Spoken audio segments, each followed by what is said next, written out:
Mi hermano me robó mi empresa y cuando quebró, vino a pedirme trabajo sin saber que yo era el nuevo dueño. Mi hermano cayó de rodillas frente a mí en la sala de juntas, con todos los socios mirándolo en silencio. Me pidió que no lo expulsara de la empresa que nuestros padres nos dejaron, que no sabía lo que hacía. Yo solo le dije, lo sabías perfectamente, solo no pensaste que yo iba a responder.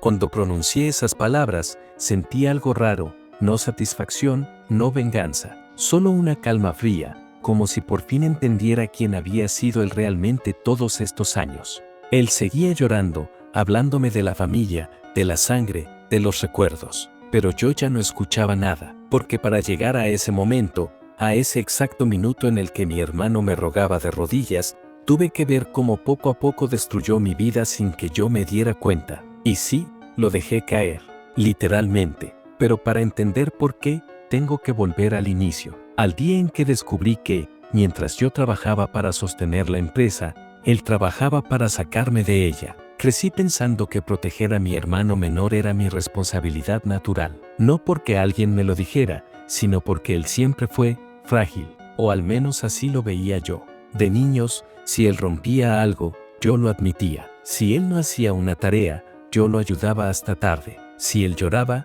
mis padres me miraban como diciendo haz algo, y yo lo hacía todo. Nunca pensé que ese patrón se convertiría en la base de toda mi adultez. Cuando mis padres murieron, con apenas 2 años de diferencia entre sí, nos dejaron la empresa familiar, una importadora de materiales industriales que ellos habían construido desde cero. No era un emporio, pero era sólida, respetada, y daba para que ambos viviéramos bien si la manejábamos con cabeza. Yo tenía 27 cuando recibimos la herencia, él tenía 22. A esa edad, su idea de responsabilidad era pagar Netflix a tiempo, pero igual lo incluí, no solo porque era mi hermano, sino porque pensé que, al darle un hogar real, un cargo, un sueldo y algo que perder, maduraría. Me equivoqué. Durante años, yo fui quien cargó la mayor parte del trabajo. Llegaba primero, me iba última. Aprendí todo, proveedores, auditorías,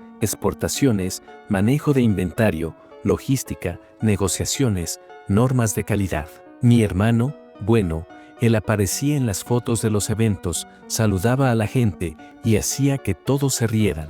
Siempre fue carismático, demasiado. Ese tipo de carisma que funciona como cortina de humo. Yo no lo veía así en ese momento, solo pensaba, es su forma de aportar. Mantuve ese pensamiento mucho más tiempo del que debería. La diferencia entre nosotros dos se hizo más clara cuando empezamos a contratar gente nueva. Yo tenía una relación cercana con los empleados, los conocía, sabía sus vidas, qué necesitaban, dónde estaban las fallas. Él, en cambio, se la pasaba sentado, revisando el celular o desapareciendo 2 horas a almorzar con clientes. La mayoría de las veces esos clientes eran amigos suyos o mujeres que estaba tratando de impresionar. Y yo lo encubría. No sé por qué, quizás por costumbre, quizás por esa lealtad tonta que uno se inventa. Las primeras señales de que algo estaba mal empezaron de forma silenciosa.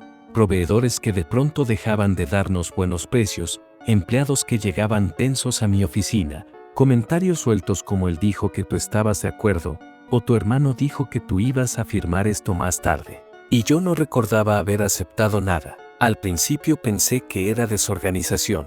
Después, empecé a sospechar. Y cuando empecé a sospechar, me dio miedo. Porque una cosa es que tu hermano sea irresponsable, otra es que sea deshonesto. Con el tiempo, comencé a notar pequeñas inconsistencias en los estados financieros. Nada grande, nada obvio. Movimientos que parecían errores contables. Gastos justificados con descripciones vagas. Pagos a consultores que yo no recordaba haber contratado. Cuando lo encaré, sonrió como si fuera algo menor. Me dijo, bro, estás viendo problemas donde no hay. Relájate un poco, tú siempre te estresas demasiado. Qué irónico, yo era el que sostenía la empresa y él me decía que me relajara. Pero seguí adelante porque no quería ver lo evidente. Porque aceptar que tu hermano te está jodiendo no es una idea que entre fácil en la cabeza. Y porque él sabía exactamente cómo hablarme para que yo dudara de mí mismo. Una mezcla de cariño, broma, victimización y no seas tan pesado. Es una fórmula, y funciona. La situación empezó a deteriorarse cuando conoció a una mujer llamada Marina, inteligente, ambiciosa, un poco más interesada en la apariencia que en la sustancia. Desde que ella apareció, él dejó de ocultar ciertas cosas. Llegaba con ropa nueva, hablaba de inversiones, de expandir el negocio, de modernizar la empresa. Pero cada vez que yo preguntaba por detalles concretos, él cambiaba de tema. Yo no la juzgué al principio. Pensé, si ella lo impulsa a madurar, bien, pero no lo maduró. Solo lo volvió más audaz con sus mentiras. Lo noté cuando una auditora externa, a la que yo había contratado, me llamó aparte después de revisar algunos documentos. Me dijo, con cuidado, como quien manipula cristal, hay movimientos que no cuadran con lo declarado oficialmente. No quiero alarmarlo, pero revise todo por su cuenta. Esa noche no dormí. Abrí estados de cuenta, archivos, correos, facturas. Y sí, había una segunda caja. Una cuenta donde él movía dinero a nombre de proyectos. Pequeñas cantidades, todas dispersas, todas escondidas detrás de conceptos ambiguos. No era lo suficiente como para hundir la empresa, pero sí para demostrar que él llevaba años aprovechándose mientras yo hacía el trabajo duro. Pero lo peor no fue eso. Lo peor fue encontrar mensajes entre él y Marina hablando de mí, burlándose de cómo yo jamás me atrevería a confrontarlo, o de que al final él es el favorito de la familia aunque no haga nada. Esa noche algo en mí se quebró, no de rabia, de decepción, de entender que el hermano que yo creía tener no era el hermano que realmente tenía. Y fue esa misma noche cuando tomé la decisión que cambiaría todo. No confrontarlo, no discutir, no pelear, sino prepararme en silencio. Y si alguien sabe trabajar en silencio, soy yo. El día exacto en el que todo cambió no empezó como un día especial. De hecho, fue tan normal que duele pensarlo. Café tibio, correos acumulados, un proveedor insistiendo en adelantar fechas. Nada fuera de lo común. Yo estaba revisando una carpeta con documentos cuando escuché un golpecito en la puerta de mi oficina. Era Laura, la encargada de tesorería. Tenía una expresión que ya había visto antes, la mezcla entre miedo y no sé si debería decirte esto. Entró despacio y cerró la puerta detrás de sí. Necesito mostrarte algo, me dijo. Abrió su celular y me enseñó una transferencia que no reconocí. Luego otra, y otra, todas autorizadas con mi firma digital, pero no eran mías. Eran aprobaciones desde mi usuario, hechas en horarios en los que yo ni siquiera estaba en la oficina. Horarios en los que estaba en reuniones visibles, comprobables, grabadas. Le pedí que me enviara todo, y ella lo hizo sin cuestionar nada. No preguntó si yo lo había hecho, no insinuó nada. Simplemente me lo entregó como quien entrega un bisturí, algo que puede cortar, pero también puede salvar. Revisé las transacciones durante casi una hora. Todas tenían en común que terminaban en la misma cuenta, la cuenta secundaria que ya había descubierto, la que él había creado sin decirme, la que se alimentaba de pequeñas mordidas, como termitas comiéndose la estructura desde adentro. No podía seguir negándolo. Mi hermano estaba robando, formalmente, sistemáticamente, y estaba usando mi firma para hacerlo. Respiré hondo, pero lo peor no había llegado todavía. Al mediodía, mientras intentaba ordenar mis ideas, escuché su risa desde afuera. Esa risa despreocupada que siempre tuvo. La risa que a veces envidié porque yo, desde que acepté la carga de la empresa, había dejado de reír así. Entró con el celular en la mano, hablando con alguien, diciendo algo sobre cerrar un acuerdo y pasar por el banco. Me vio y sonrió como si fuéramos adolescentes otra vez. Bro, ¿todo bien? Tengo que pedirte un favor rápido. Y entonces lo dijo, como si fuera nada, como si no supiera que yo ya había visto todo. Necesito que firmes esto, y dejó frente a mí un contrato prellenado con mi nombre. Es para una inversión mínima, cambio interno, cosa sencilla. Tú solo dale a aceptar, ya la revisé. Yo lo miré, pero él no vio mi mirada, no vio nada. Estaba tan seguro de que yo siempre diría que sí, que ni siquiera imaginó que ese momento era el principio del fin. No dije nada, no tomé el contrato, solo pregunté, ¿ya la revisaste? Sí, obvio, respondió, sin mirarme, deslizando mensajes en su celular. ¿Seguro? Bro, ¿desde cuándo dudas de mí? Dale, no me armes drama. Ese no me armes drama me dolió más que descubrir el robo, porque decía todo, que él esperaba que yo obedeciera, que yo asumiera la responsabilidad, que mi rol era cubrirlo incluso cuando él sabía exactamente lo que estaba haciendo. No firmé, solo pasé el contrato hacia él, sin una palabra. Él frunció el ceño. ¿Qué te pasa? No respondí. Abrí el cajón de mi escritorio, saqué unas copias impresas que había preparado la noche anterior, las evidencias, los movimientos, las transacciones con mi firma falsificada, y las puse frente a él. Al principio sonrió, como si creyera que era una broma. Luego su sonrisa se apagó muy lento. ¿Qué es esto? Yo no dije nada, no sé por qué. Tal vez porque si hablaba iba a gritar, o llorar, o ambas. Esto no significa nada, balbuceó. Es contabilidad, tú no entiendes todos los detalles técnicos. Lo interrumpí con un gesto. Se quedó callado. Por unos segundos, el silencio pesó tanto que parecía llenar toda la oficina. ¿Quién te enseñó esto?, preguntó, pero no estaba preocupado por mí. No estaba preocupado por la empresa. Estaba preocupado por la posibilidad de que alguien más supiera. Eso me lo dejó claro. Se inclinó hacia adelante y bajó la voz. Mira, bro, podemos arreglarlo. Nadie tiene que saberlo.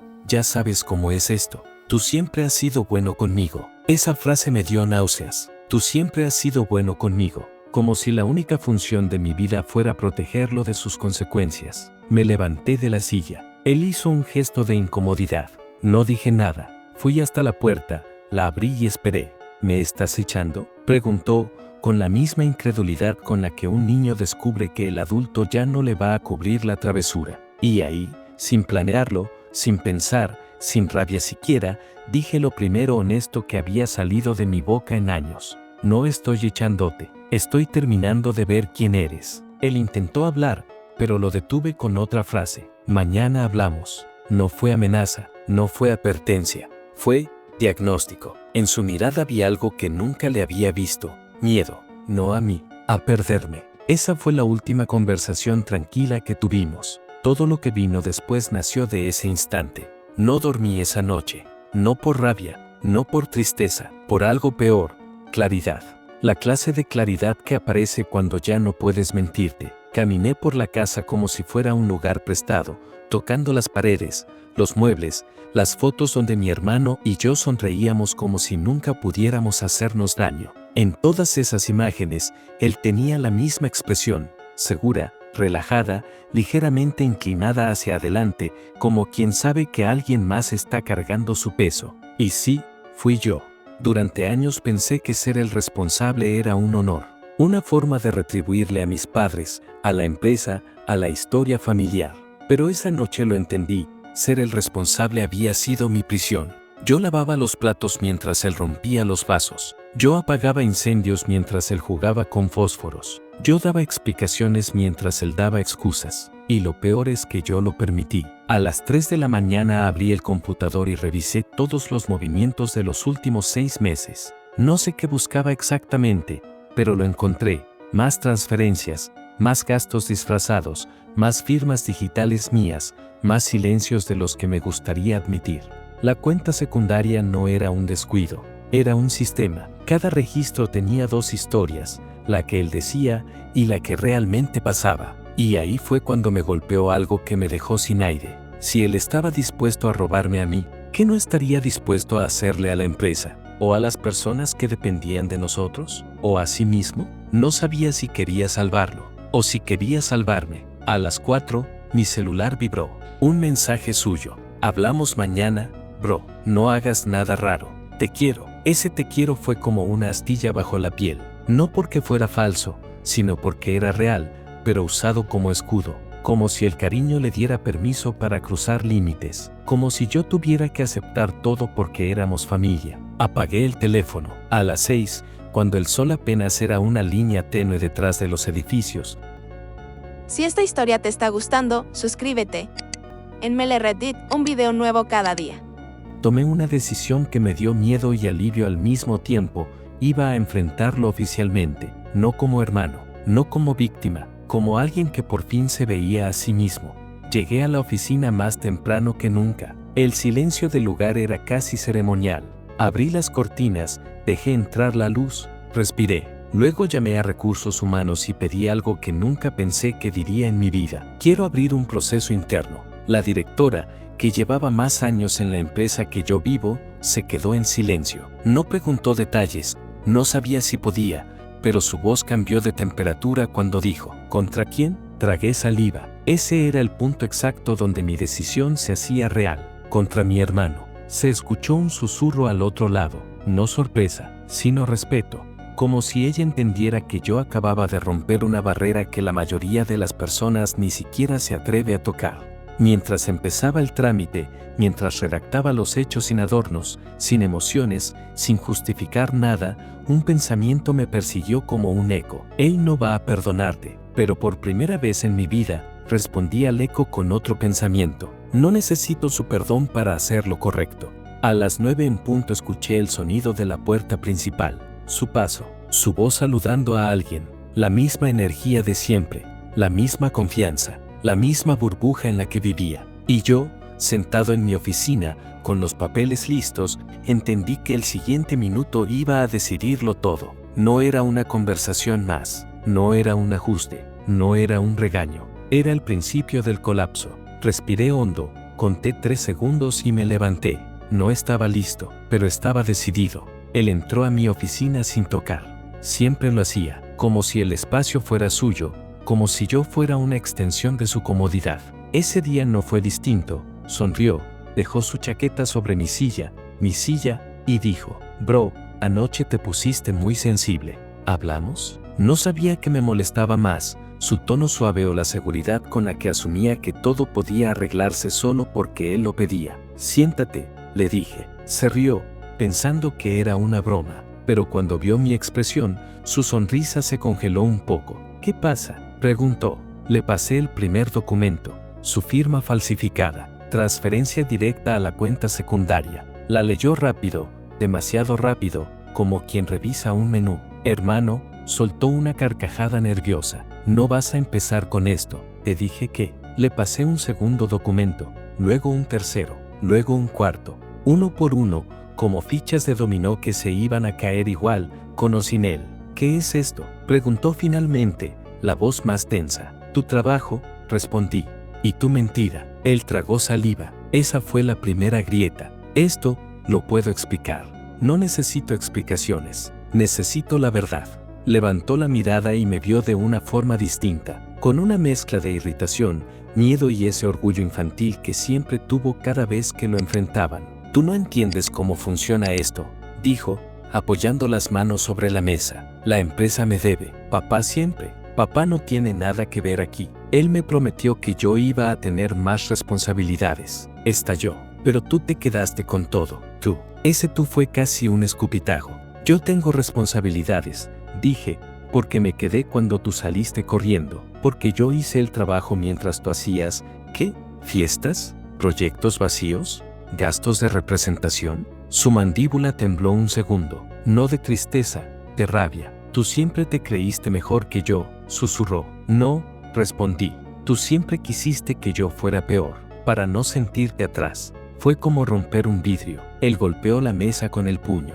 «¿Qué es lo que quieres? ¿Humillarme? ¿Verme suplicar? Quiero que entiendas que hoy inicié un proceso interno». No gritó, no insultó, no se movió.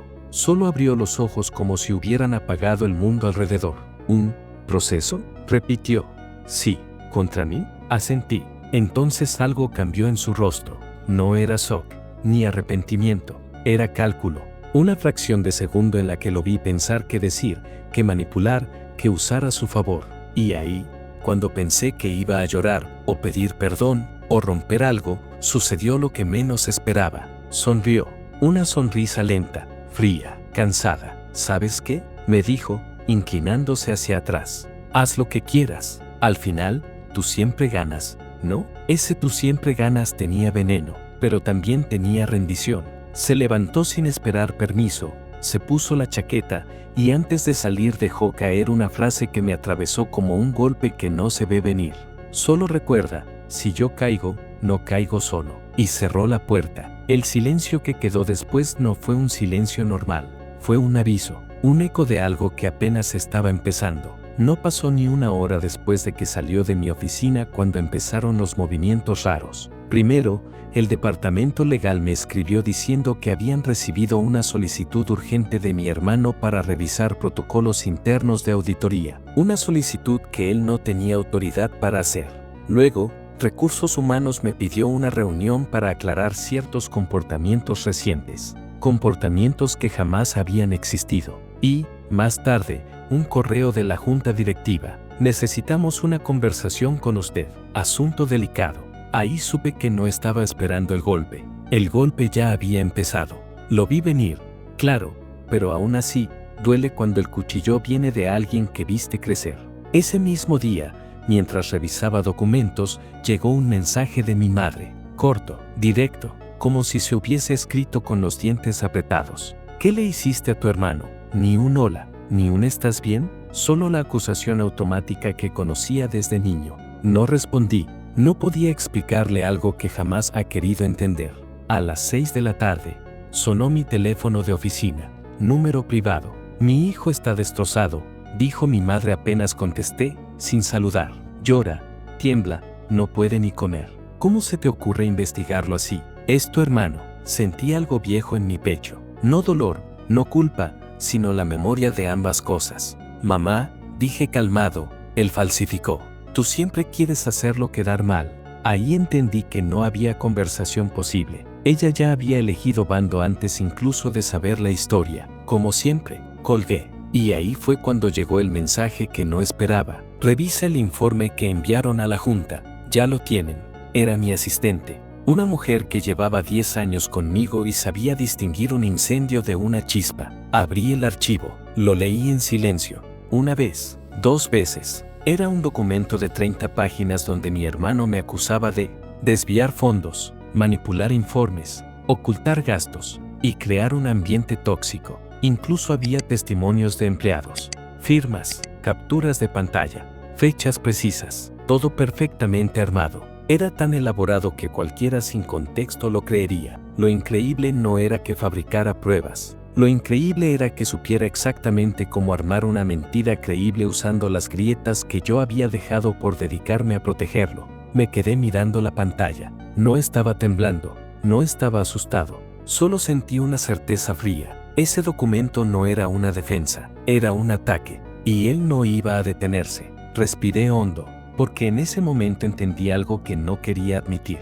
Mi hermano no había sonreído por rendición. Había sonreído porque creía que tenía cómo destruirme. Y si algo había aprendido en toda mi vida con él era esto: cuando cree que puede ganar, es cuando se vuelve más peligroso. Después de leer todo el informe, me quedé sentado varios minutos sin mover un dedo. No por shock, por cálculo. Si él había preparado 30 páginas de acusaciones, yo sabía exactamente cuántas páginas podía responderle. 117. Abrí una carpeta que llevaba meses sin tocar. Una que había creado el día en que descubrí la primera irregularidad de mi hermano y él me juró llorando que había sido un error. La carpeta se llamaba Por si algún día me obliga. No le iba a mentir a nadie. Ese día había llegado. Pasé la noche entera armando un documento que respondía, punto por punto, cada acusación suya, con pruebas que él ni imaginaba que yo tenía. Correos donde admitía falsificar reportes, transferencias desde cuentas que él juraba no usar,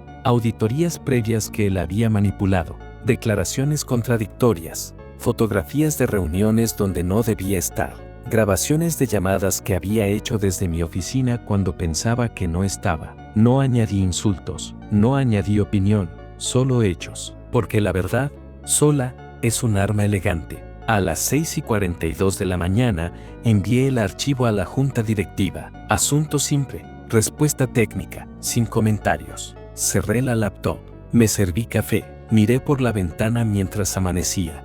Y por primera vez en mucho tiempo, sentí que no estaba defendiéndome, estaba cerrando una puerta. A las 8:15, la junta pidió una reunión urgente conmigo. A las 9:02, pidieron una con él. A las 9:17, recibí un audio suyo, la voz rota, asustada. Hermano, ¿podemos hablar? Por favor, creo que esto se salió de control. Le di play una segunda vez, una tercera. No había disculpa, no había aceptación, solo miedo. Un miedo que no era por mí, sino por lo que él estaba a punto de perder. Lo dejé en visto, no respondí. A las 10:05 me llamaron de la empresa. La junta había decidido suspenderlo mientras avanzaba la investigación interna. Le retiraron accesos, privilegios, correos, todo. Mi madre me escribió al instante. Un solo mensaje. ¿Qué le hiciste? Lo destruiste. La ironía es que no le hice nada que él no hubiera hecho primero. Cerré el chat. Respiré hondo. Sentí una mezcla rara, alivio y un vacío del tamaño de todos los años que intenté protegerlo. A veces, ganar no sabe a victoria. A veces sabe a cansancio antiguo. Esa noche, dejé mi oficina en silencio. No celebré. No dije nada. Solo apagué las luces, una por una, como quien cierra un capítulo que nunca quiso escribir. Mañana vendrá la caída completa. Mañana vendrá el final. Pero hoy solo dejé que el silencio hiciera su parte. El día siguiente amaneció con una quietud extraña, como si todo el edificio respirara antes del golpe. A las 9 de la mañana, la junta pidió que bajáramos ambos, mi hermano y yo. Yo llegué puntual. Él llegó 20 minutos tarde, despeinado, con la camisa arrugada, los ojos hinchados. Parecía un niño que había pasado la noche buscando una mentira que todavía no existía. Cuando entró a la sala, evitó mi mirada. La suya temblaba, y no por culpa, sino por pérdida. La junta empezó a mostrar mis pruebas en pantalla, una a una, sin prisa, sin comentarios. A la tercera diapositiva, él murmuró: eso no significa nada. A la quinta, empezó a sudar. A la octava, pidió un minuto. A la 10ª, se derrumbó. Está fuera de contexto. Yo